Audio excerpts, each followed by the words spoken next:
जी देंगे और आपके सवालों की जान पहले से ही नहीं है। मैं पहले गुजारिश करूंगा यादव जी को कि वो आपको संबोधित करें, उसके बाद राहुल जी कुछ कहेंगे और उसके बाद आप सवाल करेंगे। अखिलेश जी। मैं धन्यवाद देता हूं और सबसे पहले मैं अपने प्रेस के साथियों को आपके माध्यम से पूरे देश और प्रदेशवासियों को मैं रामनवमी की बहुत बहुत बधाई और शुभकामनाएं देता हूं। ऐसा त्योहार, ऐसे दिन जहां से अच्छी शुरुआत होती है। मुझे खुशी है इस बात की कि आज कांग्रेस पार्टी के नेता राहुल गांधी जी और समाजवादी पार्टी की आज हम मिलकर के प्रेस कर रहे हैं। पहले चरण का चुनाव उत्तर प्रदेश का होने जा रहा है और जो पश्चिम से हवा चल रही है वो पूरे के पूरे उत्तर प्रदेश और देश के माहौल को बदलने जा रही है। आज गाजियाबाद में बैठे हैं। इस बार भारतीय जनता पार्टी को गाजियाबाद से लेकर के गाजीपुर तक इंडिया गठबंधन सफाया करने का काम करेगा। आज किसान दुखी है। तमाम जो वादे किए थे, भारतीय जनता पार्टी की हर बात झूठी निकली। उनके वादे झूठे। न किसान की आय दोगुनी हुई, न नौजवान को नौकरी रोजगार मिला, और जो सपने दिखाए थे, नैतिकता का बुलबुला था, वो भी टूट गया। इलेक्टोरल बॉन्ड ने इनका बैंड बजा दिया। भारतीय जनता पार्टी सभी भ्रष्टाचारियों का गोदाम बन गई। न केवल भ्रष्टाचारियों को ले रहे हैं, बल्कि भ्रष्टाचारियों ने जो कमाया है उसको भी अपने साथ रख रहे हैं। जहां उत्तर प्रदेश देश का सबसे बड़ा प्रदेश है, डबल इंजन की सरकार में जो दावा करते रहे डबल इंजन, उनकी होर्डिंग देखिए आप कि अब डबल वहां पर नहीं दिखाई देते हैं, अकेले दिखाई दे रहे हैं।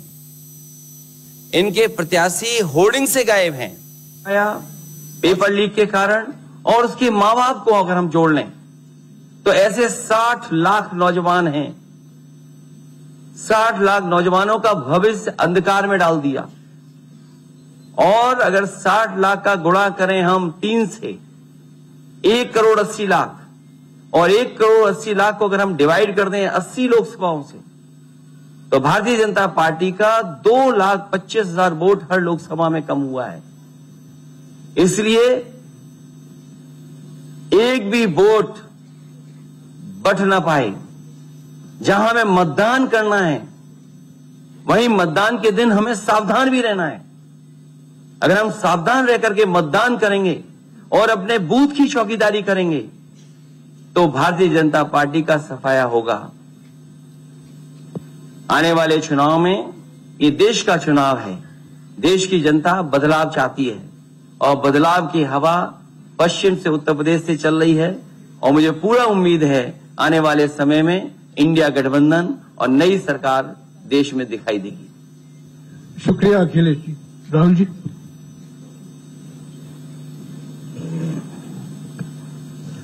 नमस्कार।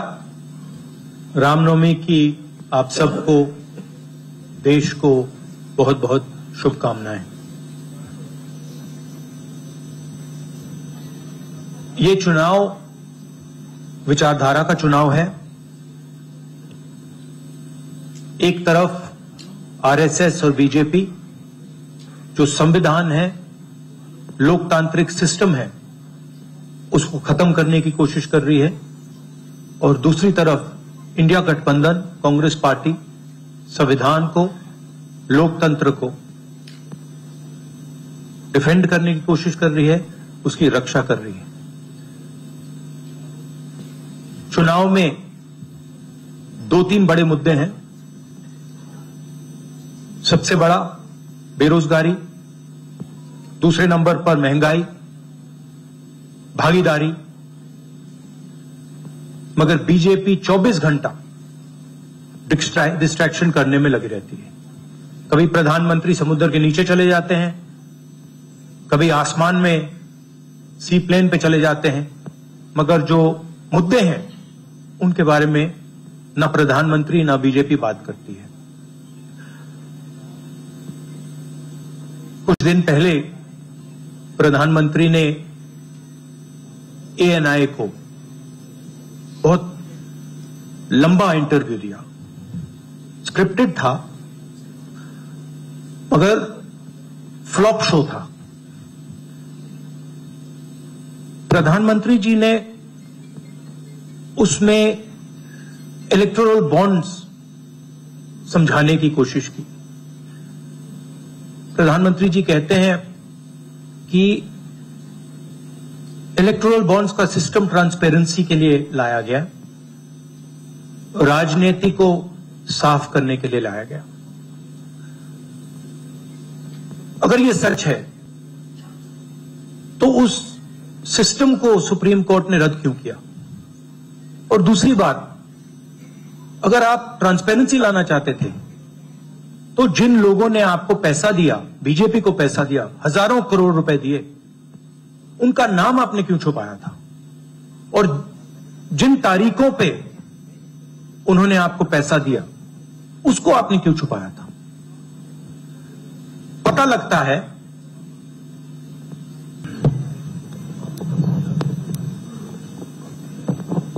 राहुल जी, स्वागत है आपका। दोनों नेताओं, जबकि आज प्रचार का पहला चरण समाप्त होने वाला है, आपने मेरे मित्रों को थोड़ा सा कसरत करा दी, वो दिल्ली से यहाँ आए हैं। आपने गाजियाबाद में ही क्यों पीसी की? यूपी और दिल्ली छोड़ के गाजियाबाद में पीसी हो रही है। दूसरा सवाल ये है राहुल जी से कि लोग तो गुजरात छोड़कर पीएम बनने के लिए बनारस आते हैं, आप बाय नाइट चले गए, तो क्या अमेठी या रायबरेली से आप लड़ेंगे? ये बीजेपी वाला क्वेश्चन है। ये पत्रकार का सवाल। पहले ही opening ball BJP question. Very good, शाबाश। देखिए, अमेठी के बाद कांग्रेस का डिसीजन है, जो भी मुझे ऑर्डर मिलेगा मैं वो करूंगा। सीईसी मीटिंग, हमारी पार्टी में सीईसी मीटिंग्स में ये डिसीजन लिए जाते हैं। बट पहला बीजेपी का क्वेश्चन, good question, thank you. Amar Ujala से निशा, आप थोड़ा शांत हो जाइए यहाँ प्लीज। बहुत बहुत स्वागत है। मेरा सवाल आपसे ये है कि यूपी में न केवल यूपी में बल्कि पूरे देश में इस बार कांग्रेस ने अपने बहुत कम प्रत्याशी 268 अभी तक सामने आए हैं और यूपी में तो 80 सीटों के मुकाबले केवल 17 सीट हैं। ऐसा क्यों? क्या ऐसा मान के चल रही है कांग्रेस की आप कमजोर चल रहे हैं या यूपी में कमजोर है कांग्रेस, इसलिए सपा या आपकी गठबंधन बाकी सहयोगी पार्टी सीट नहीं देना चाह रही है? नहीं, हमने डिसीजन लिया है कि इंडिया गठबंधन चुनाव लड़ेगा और हमने सीट शेयरिंग की है और ओपन माइंडेड तरीके से, दिल खोल के हमने सीट शेयरिंग की है। हम चाहते हैं कि थोड़ी सी हम फ्लेक्सिबिलिटी दिखाएं और ओपन माइंडेड तरीके से हम चुनाव लड़ें, इसीलिए हमने स्पेस हम अपने पार्टनर्स को दी है, पर इसका कोई कमजोरी का मतलब नहीं है। पीटीआई से अनवर। राहुल जी, मेरा सवाल आपसे है कि पिछले बार जो आप दोनों लोगों का गठबंधन था वो सफल नहीं हो सका उत्तर प्रदेश में। एक बार फिर आप लोग साथ आए हैं और प्रधानमंत्री ने पिछले दिनों कहा कि ये दो लड़कों की फ्लॉप फिल्म है जो इस बार भी फ्लॉप होगी।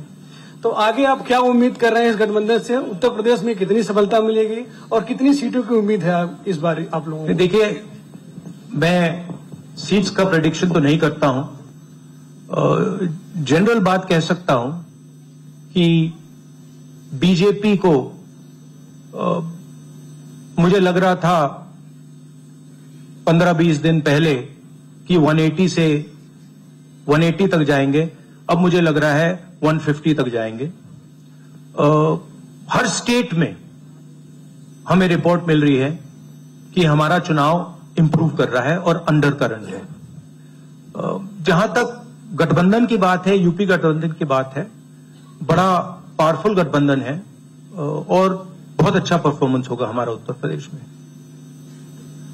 दैनिक जागरण से आदित्य त्रिपाठी। आप दोनों का बहुत बहुत स्वागत है। मेरा प्रश्न यह है कि उत्तर प्रदेश में एनडीए गठबंधन रोकने के लिए आपकी क्या रणनीति है? सॉरी, क्या? उत्तर प्रदेश में एनडीए गठबंधन को रोकने के लिए आपकी क्या रणनीति आप दोनों लोगों की? उत्तर प्रदेश में नेशनल लेवल पे मैं आपको हमारा फाउंडेशन बता देता हूं और वही आइडियाज हम उत्तर प्रदेश में भी चलाएंगे। देखिए, पिछले 10 सालों में नरेंद्र मोदी जी ने नोटबंदी करके, गलत जीएसटी लागू करके, और जो बड़े बड़े अरबपति हैं, अदानी जी हैं, उनका पूरा सपोर्ट करके जो रोजगार पैदा करने का सिस्टम था उसको उन्होंने कम कर दिया है। तो सबसे पहला काम, जो रोजगार हिंदुस्तान के युवाओं को मिलना चाहिए, उसको एक बार फिर स्ट्रेंथन करने का है। उसके लिए हमने अपने मैनिफेस्टो में 2-3 आइडियाज दिए हैं। एक आइडिया रेवोल्यूशनरी आइडिया है,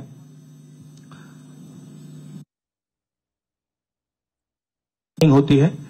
तो हमने डिसाइड किया है कि हिंदुस्तान के उत्तर प्रदेश के सब ग्रेजुएट्स को, डिप्लोमा होल्डर्स को हम अप्रेंटिसशिप का अधिकार देंगे। जो भी अप्रेंटिसशिप करना चाहेगा उसको प्राइवेट सेक्टर में, पब्लिक सेक्टर में, सरकार में अधिकार मिलेगा, अप्रेंटिसशिप का अधिकार मिलेगा, ट्रेनिंग होगी और 1 लाख रुपए साल का, 8,500 रुपए महीने का उस युवा के बैंक अकाउंट में हम डालेंगे।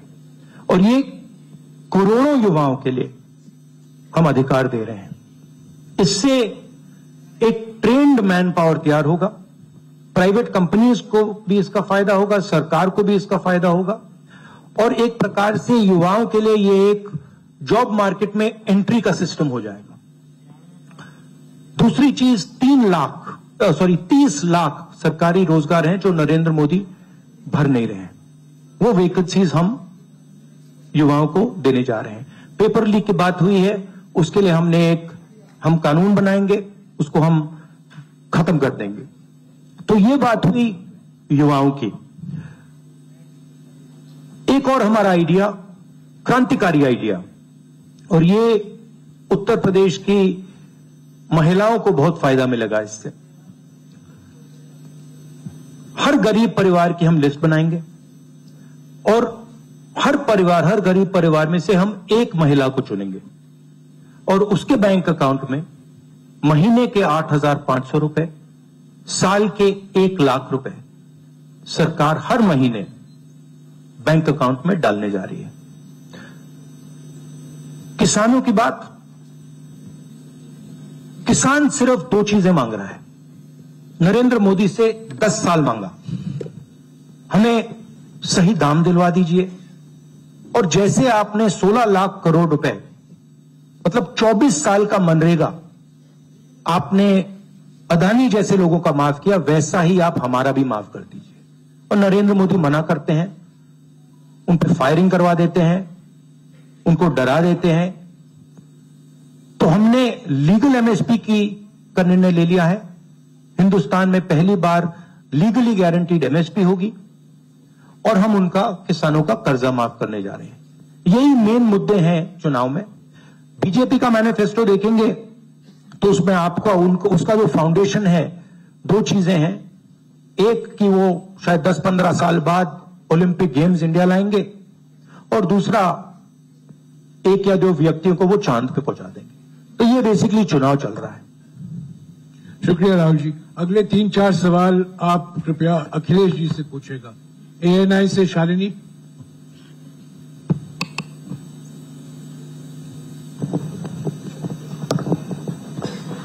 पहला सवाल राहुल जी से है। अखिलेश जी से पूछेगा प्लीज। उन्होंने कृपया लगा दिया, इसलिए अब हमसे पूछिए।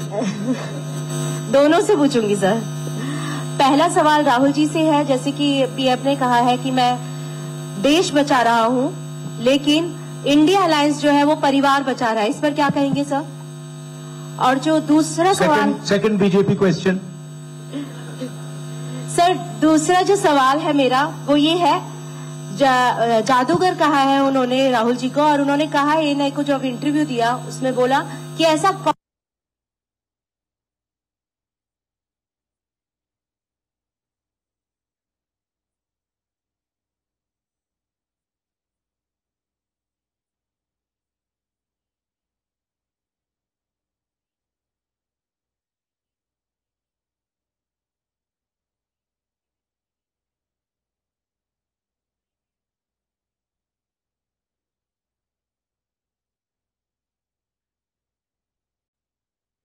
परिवार बचा रहा है, इस पर क्या कहेंगे सर?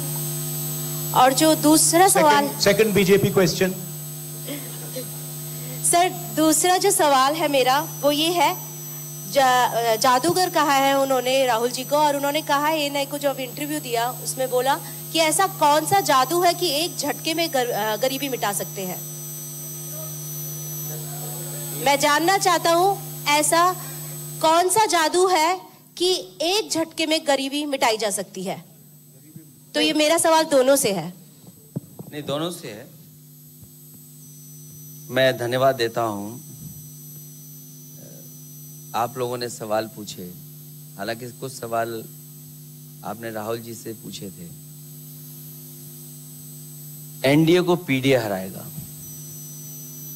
एनडीए को पीडीए हराने जा रहा है, एनडीए को पीडीए हराने जा रहा है। और जहां तक सवाल परिवारवाद की बात है, आज नवरात्र है, आज शुभ दिन है। भारतीय जनता पार्टी के लोग संकल्प लें कि ना किसी परिवार वाले को टिकट देंगे और ना किसी परिवार वाले से वोट मांगेंगे। और गाजियाबाद में कार्यक्रम इसलिए किया है क्योंकि हम दोनों लोगों ने संकल्प लिया है।